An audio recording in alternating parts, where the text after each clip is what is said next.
Welcome. I am your host, Tommy Rosen, and today I have the sincere honor and pleasure of connecting with my dear friend, Herb K.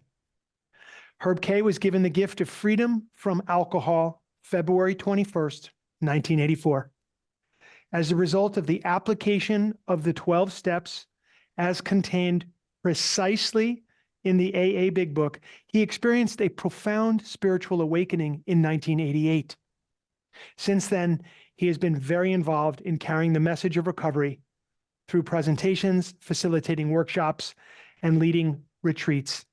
Herb is the author of the 12-Step Guide to Using Alcoholics Anonymous Big Book, the 12 Steps to Spiritual Awakening, Enlightenment for Everyone, Practicing the Here and Now, Being Intentional with Step 11, Meditations on Awakening, Living a Joyful Life, which is really the topic of our conversation today. And that's going to be coming out at the end of this year. Countless people have found these books to be helpful for accessing the instructions and confirming the process that's contained in the Big Book for experiencing and sustaining a spiritual awakening. Herb is widowed. He has 3 adult children, 7 grandchildren, and he lives in California here in Palos Verdes. His personal journey includes 7 years in seminary, a graduate education in psychology, and 40-plus year career in human resource consulting. Herb, thank you so much for joining us at the Life Beyond Addiction conference today. Welcome. Well, thank you so much, Tommy. I'm honored to be here. For the people who are listening to this, who may be just getting ready to click go away, to click off, because you've come to this discussion with some preordained notions about the 12 steps in this process, please don't leave. Stick around. This is not your normal discussion about the 12 steps, I can assure you.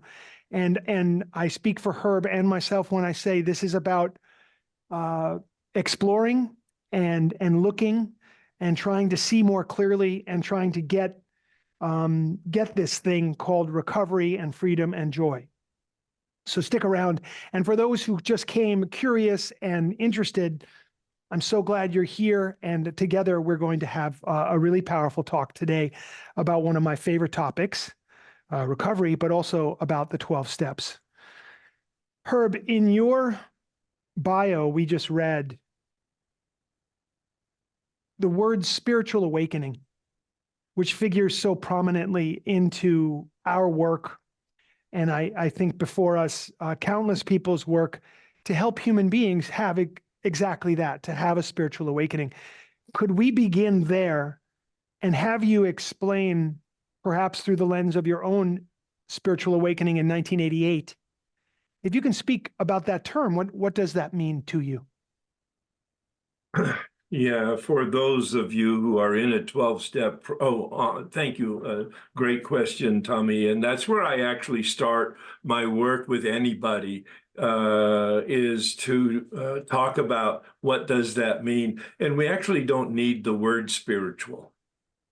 We just really need to focus on the word awakening, because sometimes the word spiritual has a negative connotation because of some type of historical, quite frankly, misunderstanding. So I use the term relationship. Okay. Spiritual is about a relationship with life, a relationship with myself, and a relationship with other people. That's the triad, that's the trinity that I see as the reality. In terms of the awakening, it's we could probably spend the entire hour just actually plumbing the depths of our knowledge, yours and mine, and our experience with it. Gurdjieff is a Russian philosopher back in the 1900s, I think. And he wrote a line that said, all human beings are asleep, dreaming that they're awake. It's profound. It's like, oh my God, that's my story. I didn't know that I didn't know. And I really thought I did. And the man who helped me the most sat in front of me. The first meeting I ever had, I didn't know him, and we were getting to know one another. I was 5 years sober. And he said, Herb, you have a lot of information. But you have very little transformation. Wow. I hope everybody is like seeing the picture here. I had a lot of head knowledge, advanced degrees in psychology and philosophy and theology, 3 of them, all right? And 5 years in the program. A mad dog seeker, if you will. And yet I didn't know that I didn't know that I wasn't a finder, that I didn't have that information processed through my heart, through my experience, to my feet, and changing my behavior. So what I mean by awakening is that what Bill talks about in Appendix 2 in the back of the big book, and in a summary fashion, I'm not plagiarizing, I'm paraphrasing. Mm, He says, it's a change. Stop. Embrace that. No, everybody out there, you've heard the words, please. It's a change, a mm, radical change in the way we think and feel and behave. And here's the key. It's done to us, not by us, but not without us. And there's where I enter into a very profound discussion about willingness and grace. mm, mm, My willingness to take action and the grace to have an effect from that, because I had been up to age 50 and 5 years sober. I had been very willing and been taking action, but somehow the magic hadn't happened. And I needed to have a teacher. I want to ask you just quickly before we go on. Yeah, And you get to know, that. I can go on. Oh, no, I want you to go on, and I'm willing to sit here until we're done, whatever it takes. So many people, I feel, get into this process of 12-step work Yeah. and have a similar experience to what you described, that actually many of them are showing up, they're seeking, they're trying, they're doing what they're told to do, but the magic isn't happening for them. Yeah. Now, you somehow stuck around 5 years. Yeah.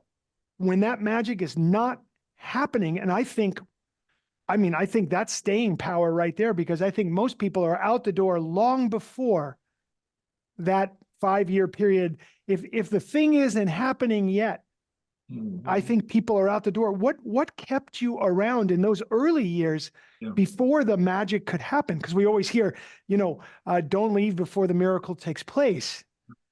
Well, What kept you there? Well, I didn't even realize, literally, in the sense of consciousness realization, that in fact a miracle had already taken place. The very fact that I had been delivered, using Bill Wilson's words, I was delivered to a state of neutrality with regard to my addiction. I had no drink, nor desire to drink, inclination to drink after February 20th, 1984, when they asked me to stop drinking to support my wife's recovery. I did nothing. I didn't pray. I didn't quit. I didn't go to meetings. I didn't go to AA. I didn't go to therapy. I didn't do anything.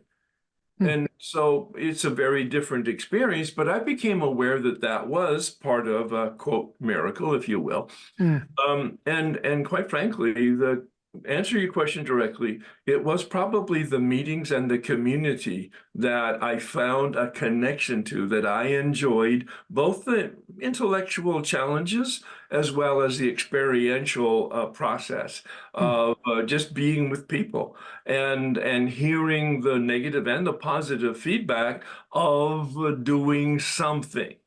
And but to answer your question really succinctly, I was in a room filled with people with misinformation and no information. And I didn't know that, though. Okay. Well, you stuck around in those rooms long enough for something to take place that you're describing. Yeah. And this, I'm assuming, since you didn't know what you didn't know, you didn't go after this conversation with this gentleman. No, I went to a meeting, 7 o'clock in the morning on the way to work, where I was having some trouble. And I'd never seen him before. And he walked in and I noticed him because he had something. There was a sense of self-possession in the best of senses. And I didn't know any of this at that time, but after retrospect, looking at it, I have put words to what I had experienced. And then they asked him to share, and he shared for 5 minutes about doing the work out of the big book precisely with a step guide and having a spiritual awakening, which is what we just talked about. And I had never heard the words in the meetings, 5 years, going to a meeting every day, having a sponsor, talking to that sponsor every day. I had never heard the words that he said. They may have been said, but I didn't hear them. But the major experience that I had was I had a resonance with the tone in his voice, and I can only put words to it now. My needle pointed north. I had never had that experience with a teacher, a mentor, a spiritual director. I'd never had that. And I asked him who he was, and afterwards if he would spend some time with me. And he's the guy that did that. Uh-huh. And I knew that he knew and that I didn't, and I asked him for help. Wow. Okay, so I would say that the reason I do the work that I do, all of the work that I do, is because I suffered so badly in recovery, in early recovery in particular, and because I see so many other people suffering so badly in early recovery. I know I'm not alone in that camp, and because I had found some solutions as you did, we've compared notes over the years, and we found the same solution in different places. Right. But we're here right now because of the idea that someone can find a solution to this problem that is holistic in their being, that you can actually live a life beyond addiction. That's the whole point of this conference, is to explore that idea. Well, it's the whole point. It's the whole point of the 12 steps, by the way, is to get beyond the 12 steps, is to graduate from steps 1 through 9, the program of recovery, to the program of living. Bill calls it our way of living, 10, 11, and 12, which is a relationship with power other than ourself. I like to say the big book talks about the God as we understand God. No. God as we don't understand God. All right, love that reframe. there's a mystery there that I'll never crack open, and I'm okay with that. That's an incredible reframe. I've never actually heard that. I love that so much. So we better get into the basic understanding of 1 through 9. And then let's look at this program for living, 10, 11, 12, which is answering part of our query in this conference, which is for those who would be driven or compelled to do this work. We want to make sure to set them up in the best possible way to do the work and have the success that we would hope for ourselves and anybody.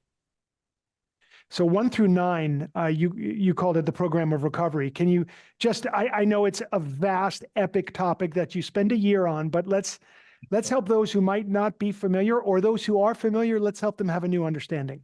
And when you say a year, I want to confirm that's a weekly meeting for an hour and a half, a workshop for 52 weeks.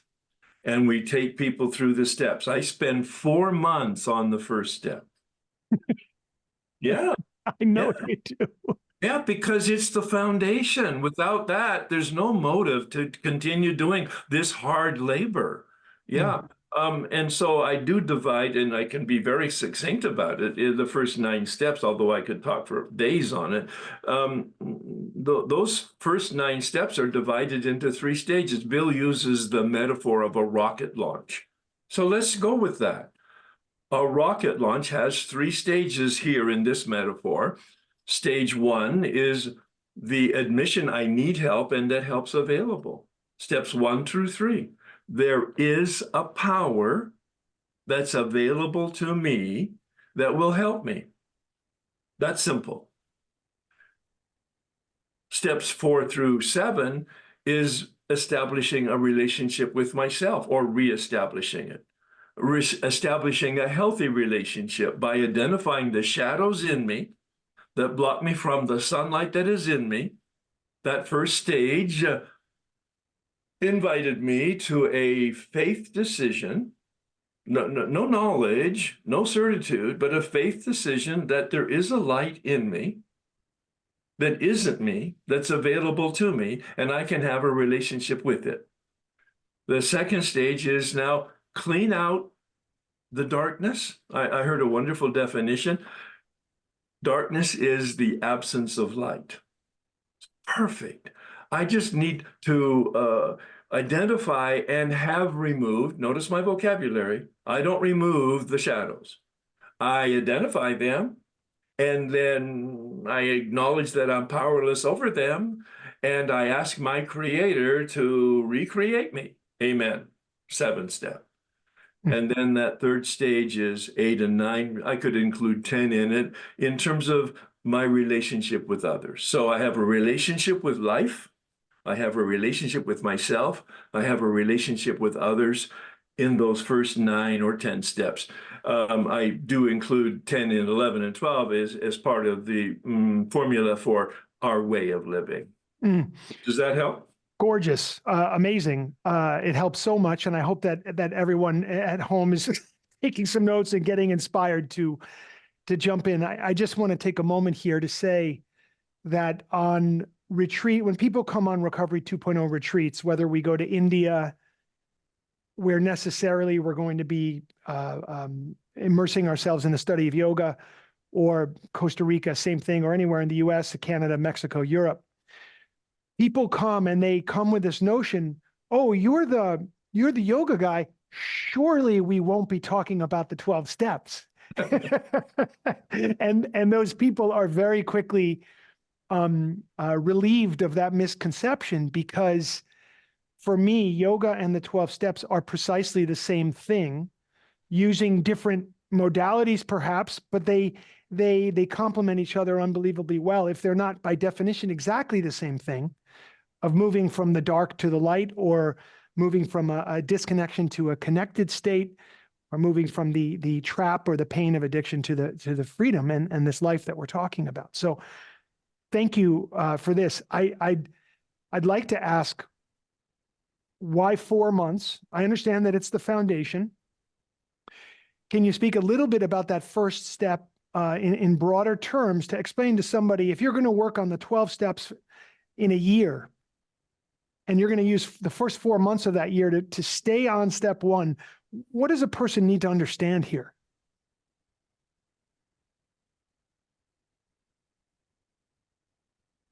The question really is, do you suffer, and are you tired of suffering?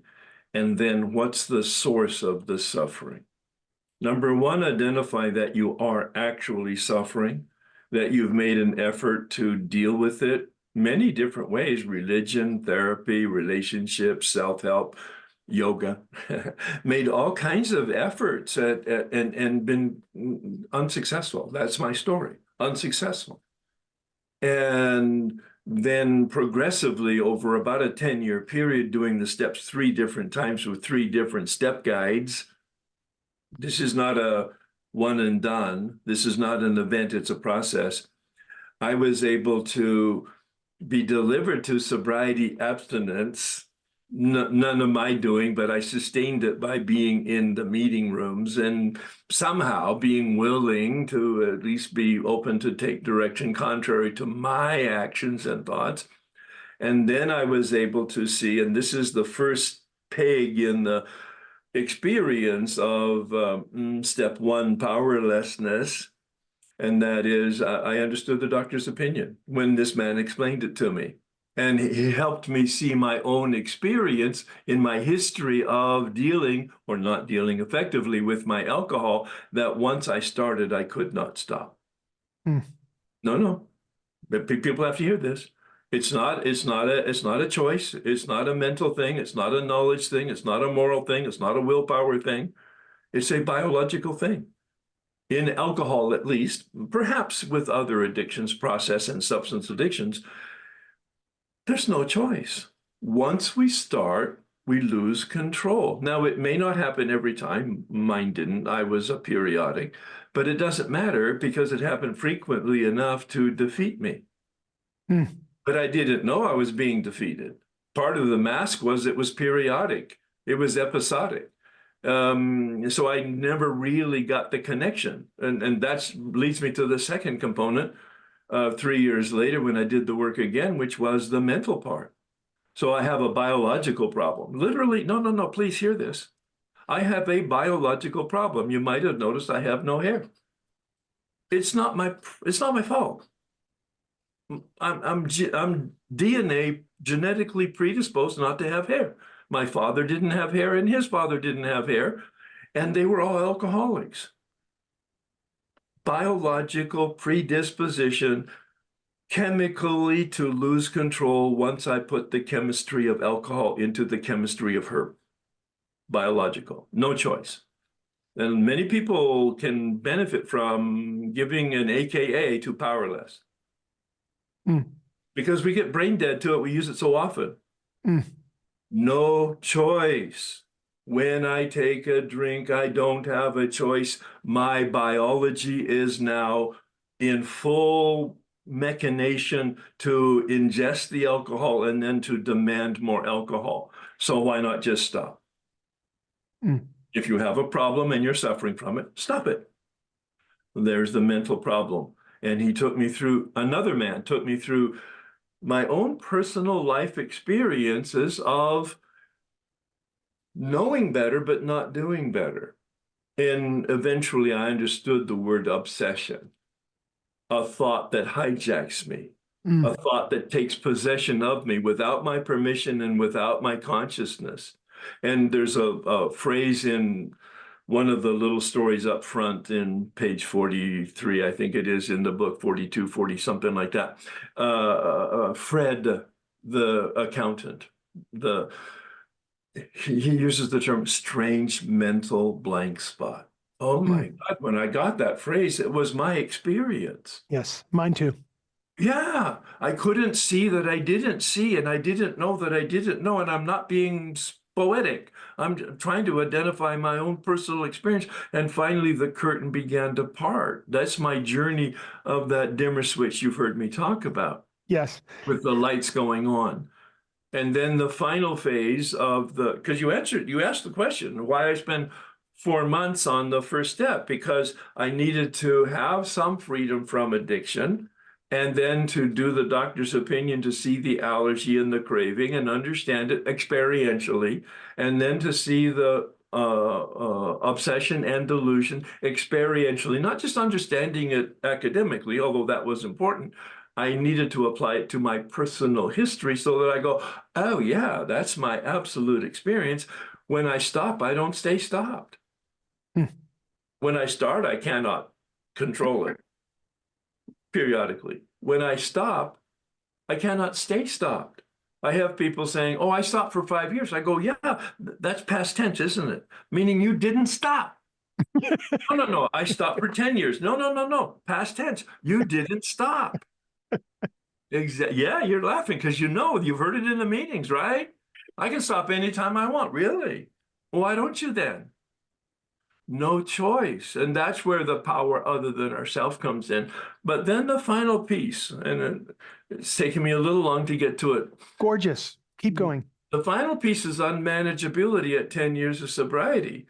And a man showed me in the big book, Bill didn't structure the big book this way, but this man saw the structure of unmanageability on page 52, literally dealing with step 2, but Bill acknowledged the foundation is the bedevilments on page 52. And then in the part on step 3, chapter 5, beginning on page 58, he talks about unmanageability in terms of selfishness, self-centeredness, and that wonderful description of manipulation, self-centeredness, pages 60 to 62.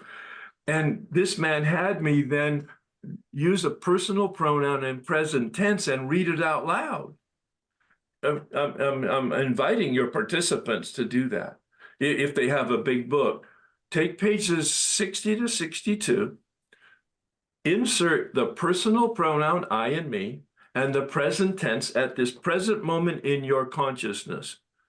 Not before you were drinking, not after you stopped drinking or your addiction. No. Right now, today, December, April 12th or whatever it is, is how does this apply to my life today? And I saw 10 years sober, two spiritual awakenings, life-changing prior. I was still restless, irritable, and discontented.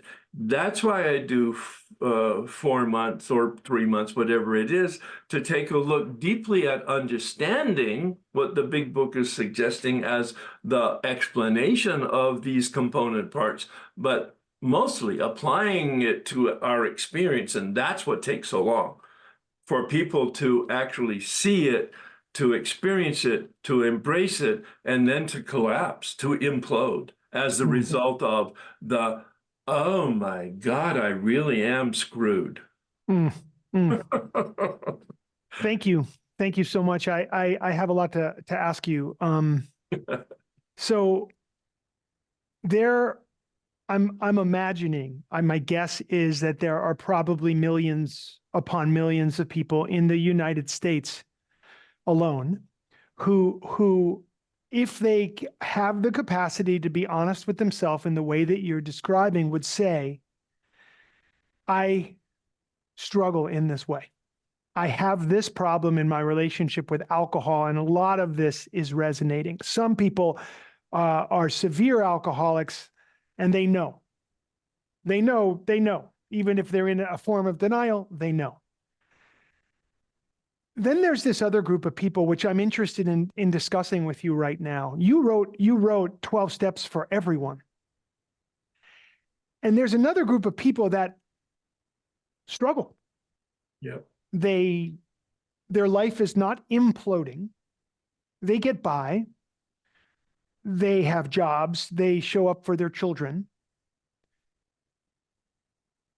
But when they close the door to their bedroom and they're alone with themselves, if they even have a moment where they can calm down enough to be alone with themselves, they will notice that they are restless, irritable, and discontent, that they are suffering.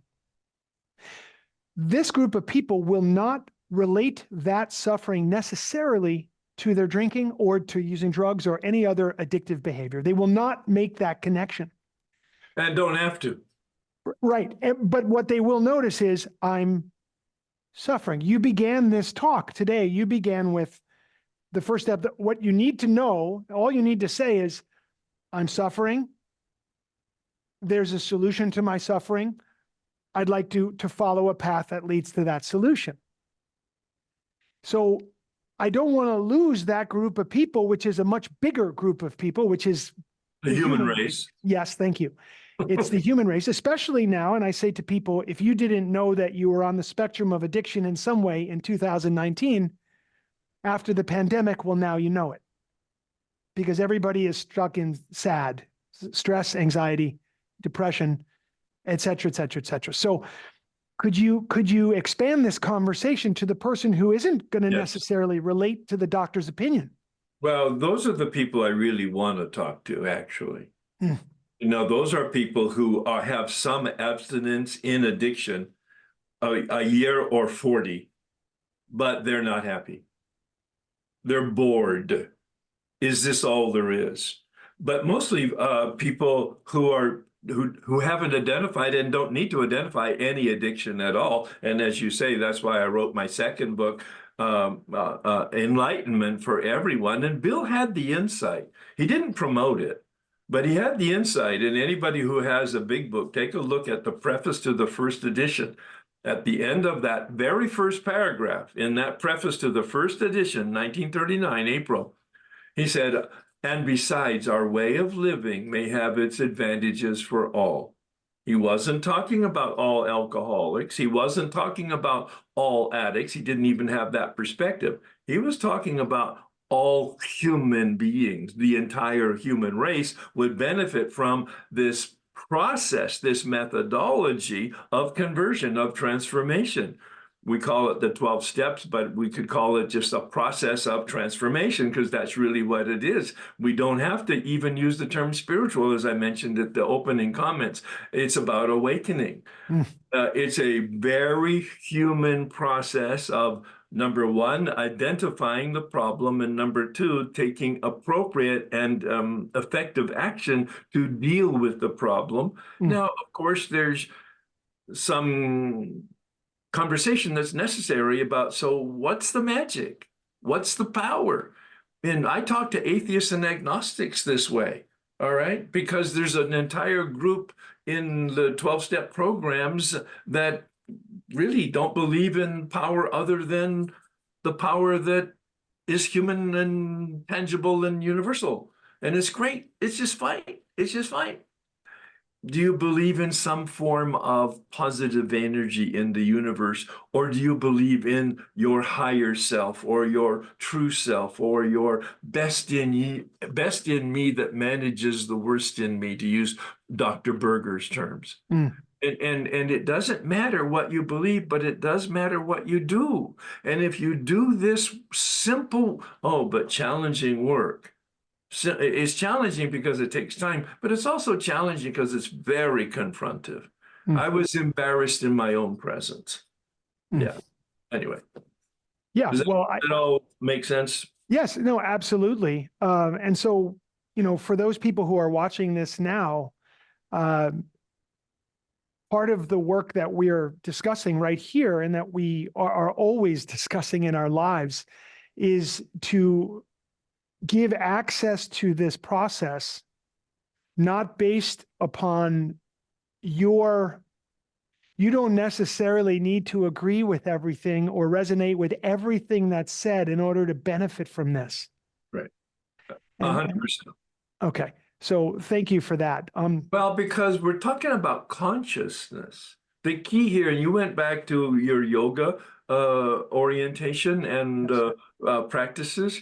It's about consciousness. The key here is, when we say awake, we're talking about being conscious. And the more conscious we are, the more effective we are in identifying mistakes and correcting them more effectively, and then making them less frequently. Yes. You said earlier a really important phrase that I need to reinvoke here about people in the 12-step universe being in rooms filled with misinformation and confusion. That's sad, very sad. And it is sad. And it's part of the reason that the 12 steps, the doctrine, gets such a bad rap. Right. And so I think we better address this and then perhaps come up with some of the ways that a person can navigate that universe more effectively. I'm not sure what you're asking me, but I agree 100%. I want you to expand upon, what you just said is a very, from a certain standpoint of certain people, like that's a heretical sort of statement. Absolutely. Like, okay, so I'm a newcomer, for example, I'm going to a 12-step meeting and you're saying that I'm stepping into a room of misinformation and confusion? Yes. Why would I go there? Why did you go there and stay there for 5 years? No. Why did I stay there all the years? Because there was something there that I needed. And that's where I went back to the community, the meeting, the support. It felt like group therapy, and I was quite comfortable with that, and really practiced it kind of like that. Sure, I read the big book and I went to book studies and step studies, and I worked the steps on my own based on my sponsor's direction. But see, my sponsor didn't know. And he didn't know that he didn't know, and I didn't know that he didn't know, because I knew nothing. And that's why I'm passionate, and still at 84 years old, doing this work regularly, trying to help people reduce their suffering by getting some information so that they can understand it, but also information so that they can apply it. Because it's one thing to understand all the words that I said about step one. Lots of people do that and are quite articulate about it, but they haven't applied it to their lives experientially. Once you apply it experientially and begin to operate on the basis of the experience, everything changes. Yes. It's not about knowing and feeling better in order to do better. quite frankly, it's about doing better in order to feel better and know better. It's Mm. now it works both ways, of course, but that's actually now good science. Yes, and you're speaking about the transmutation of knowledge to wisdom, Correct. making it a part of your experience. So I want to be really careful here not to leave people with the sense of, well, I really better not get to a 12-step meeting and immerse myself in this land of confusion. So what would you say to somebody who is now concerned about that? Yeah, just understand that you're going to a meeting of Alcoholics Anonymous, or you're going to a 12-step meeting. This is not a gathering of the transformed people necessarily. This is the outpatient department of the psychiatric hospital. Yeah, and keep a sense of humor about it, just like that. Yeah, yeah. I'm walking into a place of people who are suffering. That's who goes there. Hmm. Now, some of the people have, in fact, ameliorated their suffering because they've quit drinking somehow, and or they've done some work and they have some accountability at the minimal level. See, steps 1 through 9 will produce abstinence. It's in the book, it's guaranteed, it's 100%, my experience, 100%.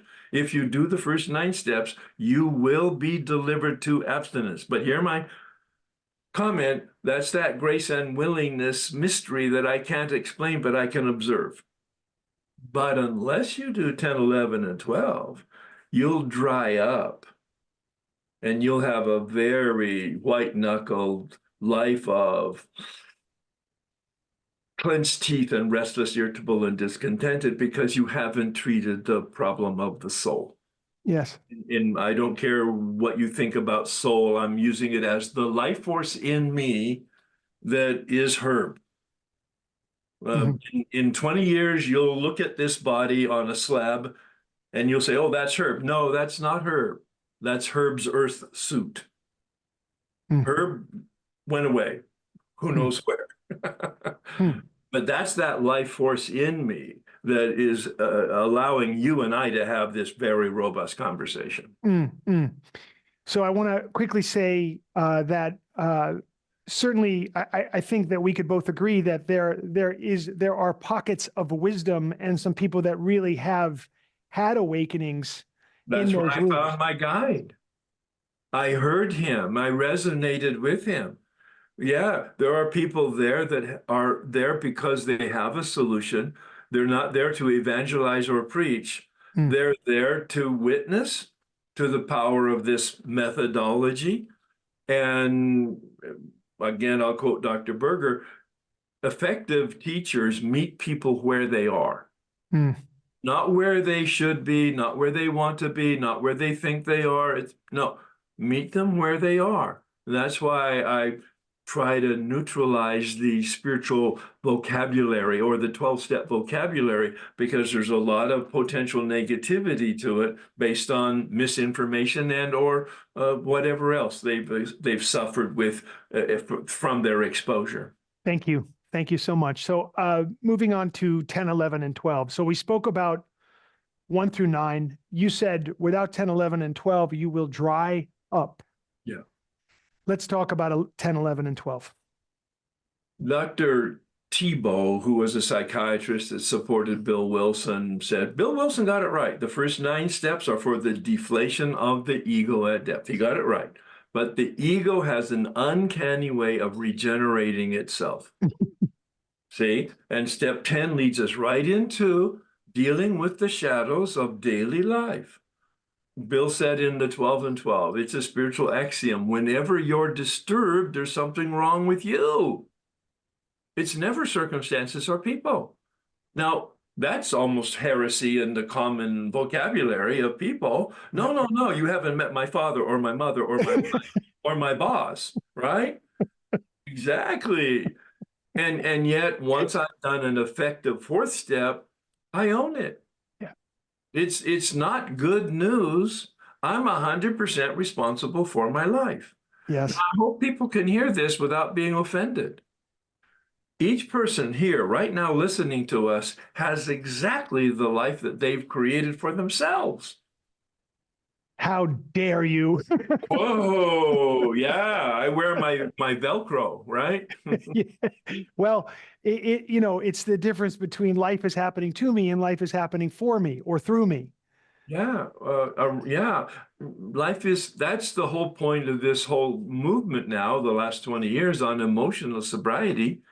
Reality is just reality. The 10th step is the tool of emotional sobriety. It says, I'm disturbed. There's something wrong with my thinking. There's something wrong with my perception. There's something wrong with my reaction. There's something wrong with my behavior. There's something wrong with me. So what is it? And now I can course correct. That's why consciousness is so important. Mm, Because if I don't know, I don't have options. mm, But if I know, at least I have options. I yes. can make the wrong choice, but then I will suffer. And if I stay conscious, I will then take a look at my suffering and make another decision and take different actions. I call it course correction. Uh, to be in alignment with reality rather than going at cross purposes with the flow of life. Mm, Be in alignment with reality. Again, step 3 is often misquoted. Turn our will and our life over to God. That's not what it says. It says we turn our will and our life over to the care of God. God does not manage my life. No, you talk about heresy. I don't say that publicly in meetings too often. I manage my life.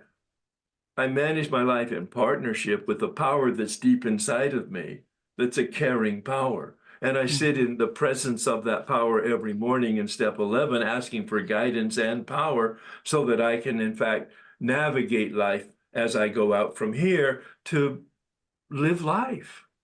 In, And that's in, why, yeah, yes, in the context of what you're saying, it brings up in my mind two of our, I don't know if you'd call it, I would call them addictive behaviors. At the very least, you could call them compulsive or uh, um, infused into our very being. The two behaviors are blame and complaint.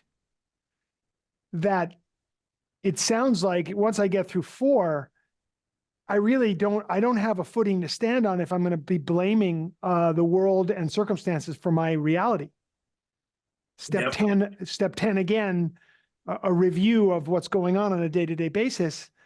Um, my addiction to blaming is now going to be called into question. I can't default into that By anymore. myself. I'm calling myself into accountability.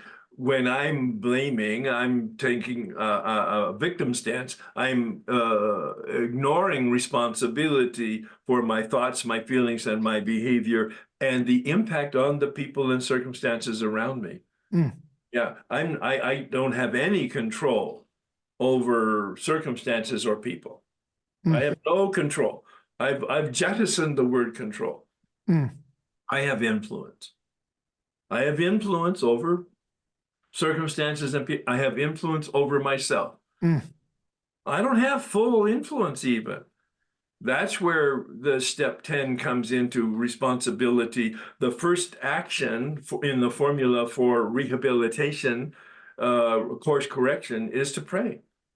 In more generic terms, to have a positive attitude. mm, To like, okay, I need help.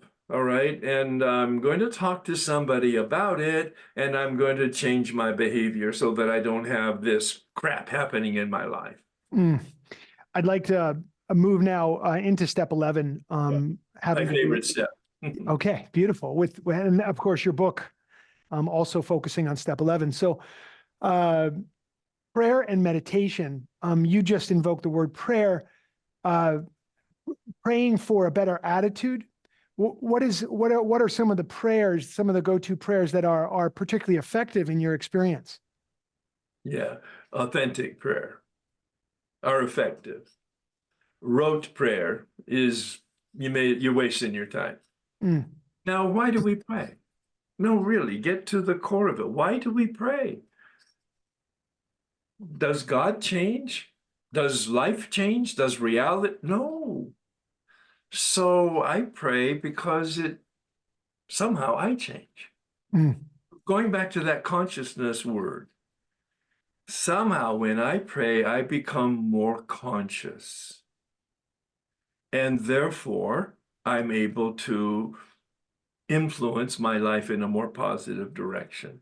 Now, I'm confident there's some other benefits to it. I can't even go there. Some of it sounds too new agey for me, but there's a power to prayer, especially community prayer, that I just really don't understand and even don't want to address. But it's about becoming more conscious through this intention. One of the things that changed me at 10 years of sobriety was the introduction to the set-aside attitude that was translated into the set-aside prayer, meaning I'm asking the power of the universe to come and set it aside. I'm willing to have a new information and new experience. I can't just generate it. I'm saying, God of my not understanding, come with your crowbar to open my mind and open my heart, because I want new information and I want new experience and I can't do it. Please gift me that grace. Mm. And I pray that prayer every morning, not with the words, but with the intention. Mm. Release me from up till now, detach me from after now, and allow me to live in the present moment right now. Mm. Because that's the moment that life exists for me. Yes, yes. I love it so much. I'm going to add the part about the crowbar because I'm such a difficult case here. Right. It's very important that I add, bring your equipment. Absolutely. Dynamite. Right. Dynamite. And so, step 11 says it all. It's about conscious contact. Mm. That's what it is. It's about conscious contact with that in us that we're in constant contact. But we need to be conscious of it. And to the extent that we're conscious of it, we have a more effective contact with our own consciousness. Mm. And the prayer, step itself ends by saying, we give us knowledge and power. Knowing that knowledge is not enough. I know what to do many times. I just don't do it. Many times I don't know what to do, and that's awkward and self-defeating. But I need both. I need both knowledge as a gift, and I need power as a gift. I have some agency. Oh, yes, I'm reasonably intelligent, fairly well educated, and now experienced. Yep. But I can't bring it across the goal line on my own power. Mm. Okay, so prayer, and then this concept of meditation, as you and I have spoken about before in the big book, it's not one of the thicker, denser aspects of the big book. They don't go into a deep description of what meditation is. They do describe a contemplative process. So I'm wondering, when you work the 11th step and you present on that and you help people to navigate it effectively and skillfully, how are you looking at meditation? This man who did this with me, when he got to the 11th step, he asked me to outline it.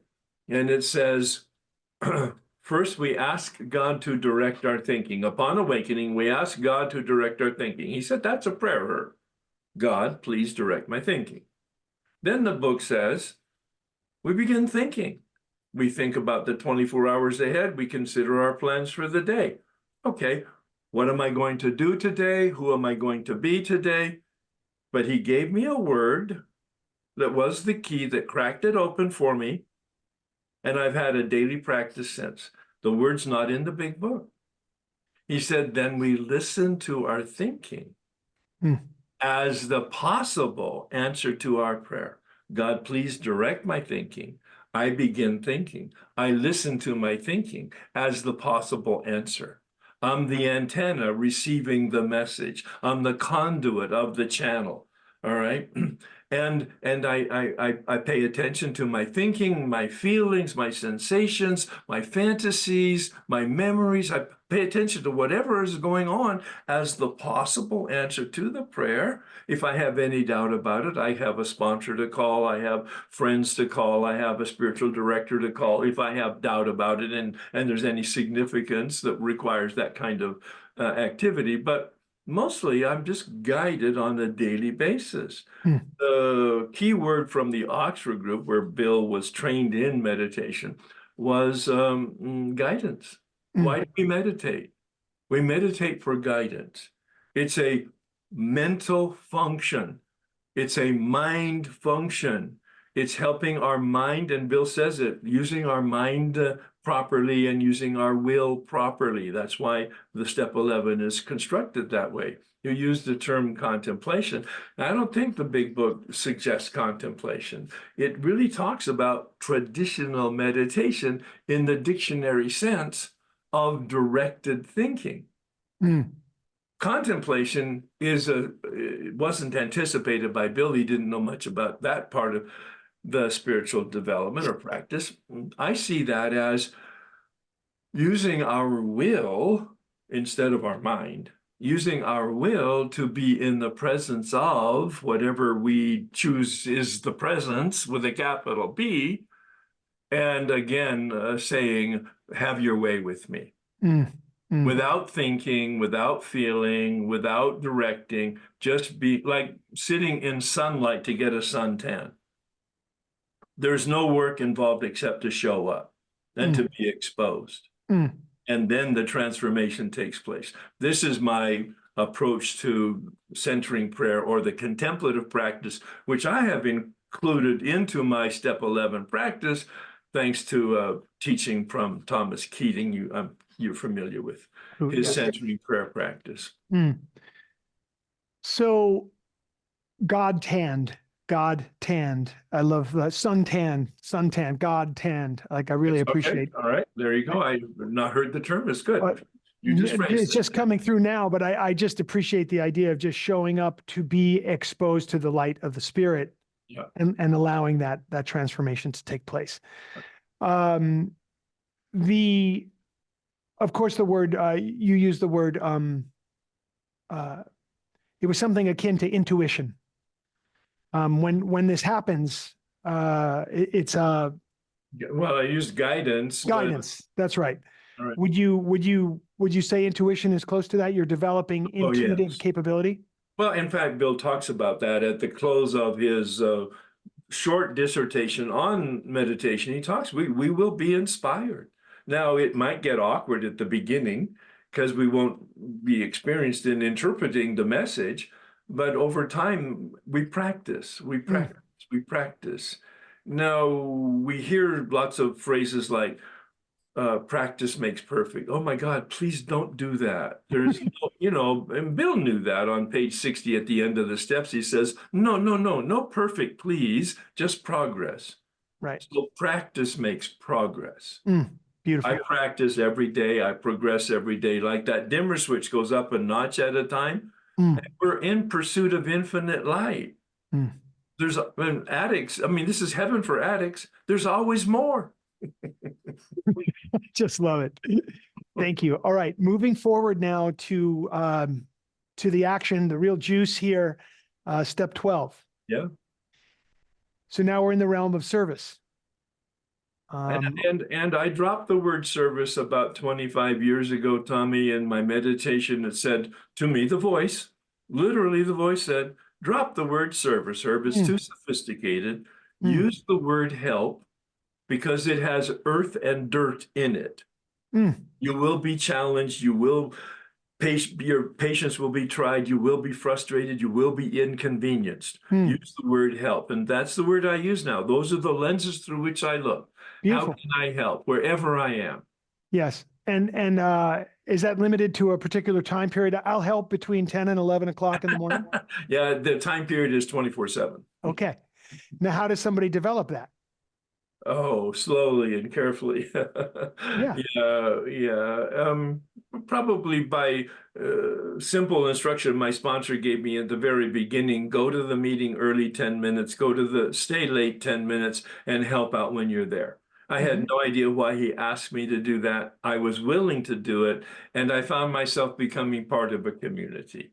I took actions that I didn't know about and I didn't believe in and I didn't want to do. I took them, and 40 years later, my life flourishes. Mm, mm.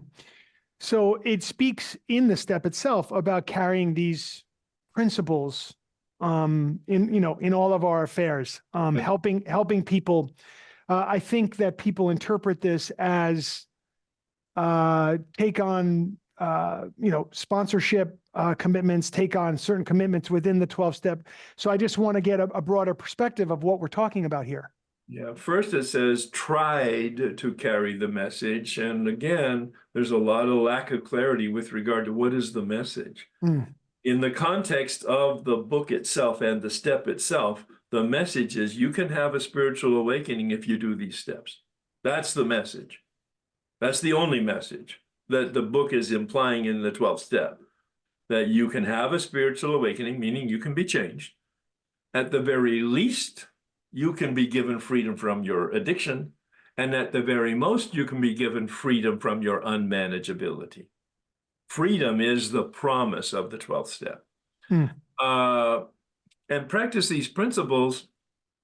Bill doesn't spend a lot of time on it when he wrote the book in 1939, but read his book in 1953, The 12 and 12. He has the word emotional sobriety peppered all through the book for the very first time, and that's about practicing principles. Principles I define as guardrails and guidelines. These are the truths of reality, like the principle of gravity. That's a principle of physics. It's incontrovertible. It's immutable. It's non-negotiable. Gravity is just gravity. Reality is just reality. There are principles, he's suggesting, in human conduct, in social living, Yes. in the development of the best human being that we can be. There are principles. Perhaps rigorous honesty is a principle. Perhaps fidelity, integrity, perhaps simplicity, perhaps, the list. He never gave us a list. Now, he does use the term principle as a synonym for steps on page 60. So he's implying that these steps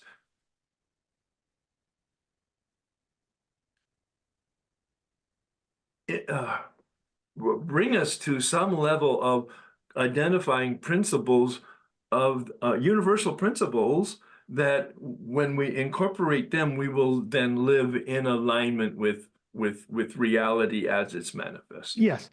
And a few thousand years ago, maybe 5 or so, Yeah.